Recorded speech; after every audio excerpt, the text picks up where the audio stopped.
Which oils are we using and how in our January essential oils yoga practice? Welcome to this video. My name is Ashley. I am a yoga teacher trainer, and I own a yoga studio. So my life pretty much revolves around yoga. And I try to find in some ways how I can differentiate myself and my classes from the plethora of yoga teachers out there. And one way is to add essential oils to some of my yoga classes, not all of them, but some of them.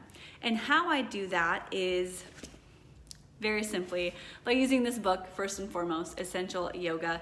There are other ways that you could do this, but this was a great start for me. And just like when you begin teaching yoga or even practicing yoga, it takes a little bit of time to learn the benefits of the poses and what such and such is good for. It's the same with essential oils. So at first I didn't know anything about them, but studying and reading and over time of practicing and teaching with essential oils, even though I didn't know anything about them, this book has been very helpful. And so in time now, I actually get to know which oils are good for what. So I could probably now create my own class with certain oils specific to what I'm doing with the practice. But again, it takes time and it takes a starting point. You have to begin. So let's talk about January's class. So this is a book that goes through monthly and gives you some yoga pose recommendations for those of you who are familiar with teaching yoga. So they only give you, I'll be honest, they give you like a few poses, or this is what they give you for the yoga section. So you have to know the yoga part.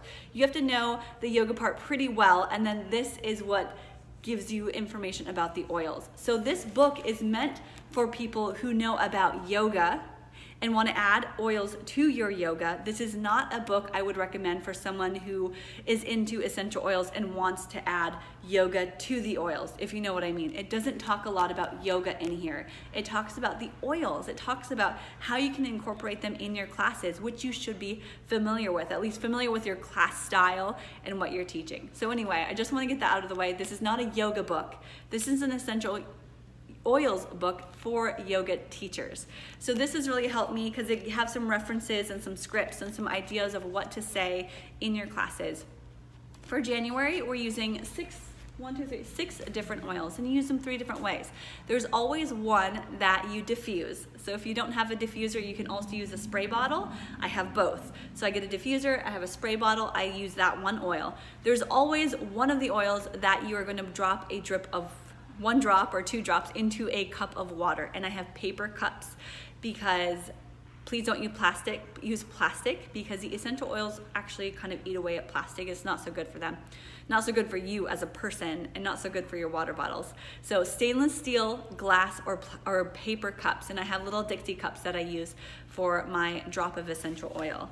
And then there are 4 other oils you typically use. 1 at the very beginning before you start the practice. 1 when you get standing and right before sun salutations or bigger movement. 1 when you come down to seated, and then 1 at the very end for Shavasana.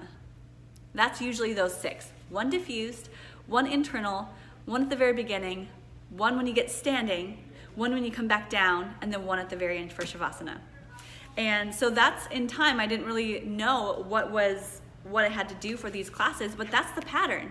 And it's a pretty simple pattern. And I usually make a little handout or a worksheet, and it tells you the oils that we use, has my website on it for doTERRA if you're interested in buying any, and then it has the physical, just a quick little sentence of the physical and emotional benefit that is with each oil. I don't want to get too overwhelming when it comes to this. Most people are coming in overwhelmed already just learning about the yoga of it. So even just having a little thing, like a little benefit with the oil is, I think, a very positive thing. So with January, there's a theme. This theme is vision, and it tells you, is your practice aligned with your goals? And it gives you all the little nuggets. It gives you a paragraph about what this is about, and it gives you a yoga focus, an active flow with twists and inversions. That's January. And of course, you can modify this as needed. If you don't teach active yoga flow, maybe you just want to teach a hatha type class with twists and inversions, or something around that detoxifying type of class. So all of these oils, we've got Juniper Berry, first of all. Juniper Berry.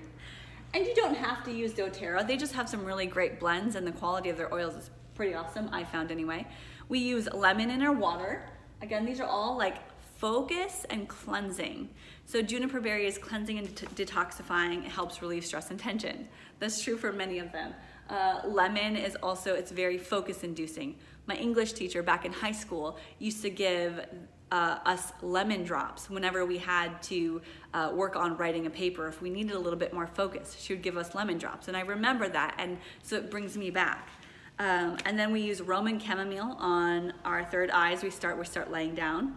So that's the very first one we use, and the instructor applies it. You can also do this in a way that the students apply it themselves. The instructor does not.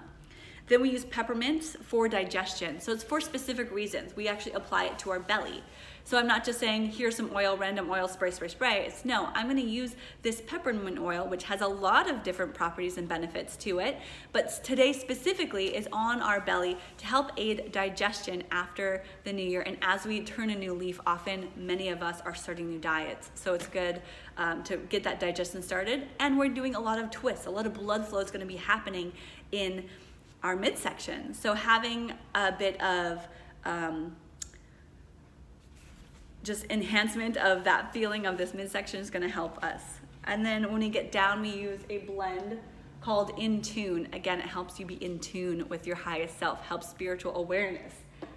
And then the last one we use at the very end, I apply this to people's shoulders and back of the neck in Shavasana, and I tell them it's because lavender, and around the theme of vision, is because lavender is the is an oil that, I mean, in here it says it brings you in touch with open communication, qualities of open communication, and really speaking your truth. So if you are struggling with speaking, or you're a new yoga teacher struggling with feeling like you don't have the words, a little bit of essential oil before, a little bit of lavender essential oil before you speak, like on your throat, on your heart, before you get out there and say the words that you want to say, would be awesome. That's that. And so I go from this book, and it gives me some post suggestions. My class that I teach is never the same every single time. It's similar. It's still an active flow with twists and inversions.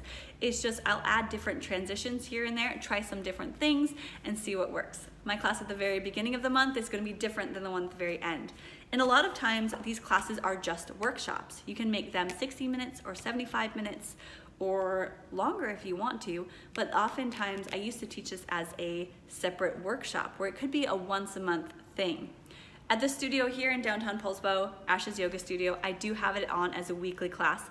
It went from 2 times a week to once a week, mostly because essential oils are a little bit expensive, not too expensive, it's just I was using a lot of them, having a class twice a week and having to use them so often.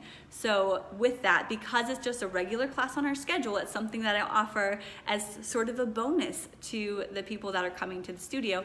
It's a once a week class, and in time I collect all the oils, kind of like Pokemon, collecting all the oils, but I buy the oils a month or 2 in advance so I have them. If you don't want specific ones, there's a guide in the back of this book that tells you how to replace them, or here are some grounding oils, or like if you don't have citrus bliss, you could use wild orange, or you could use grapefruit, or something else that has very similar properties. If you don't have lavender or serenity blend, they're very similar, or there's a yoga blend called Anchor, and that's very similar properties to that lavender, calming, centering. So there's a few that you could interchange very easily. So even if you just got a few oils, the ones I'd mostly recommend would be lemon, peppermint, and lavender. If you had just those 3, which we have actually all 3 of those in January's event or in January's class, if you just had lavender, peppermint, and lemon, you could do a lot with those 3. Blends are fun too. Anyway, that's all I wanted to talk about and how I use the essential oils. I'm getting more and more comfortable with them as time goes on. I'm definitely a yoga teacher first and an essential oils enthusiast second. So that's coming second as I'm adding this in to my yoga classes. You can learn more about me and the studio, myself, or all the things at ashesyoga.com. The studio is ashesyogastudio.com. I'll have to link those 2 pages right now. There's not, but you can learn more about me and follow me or the studio at Ash's Yoga, at Ash's Yoga Studio. See you later.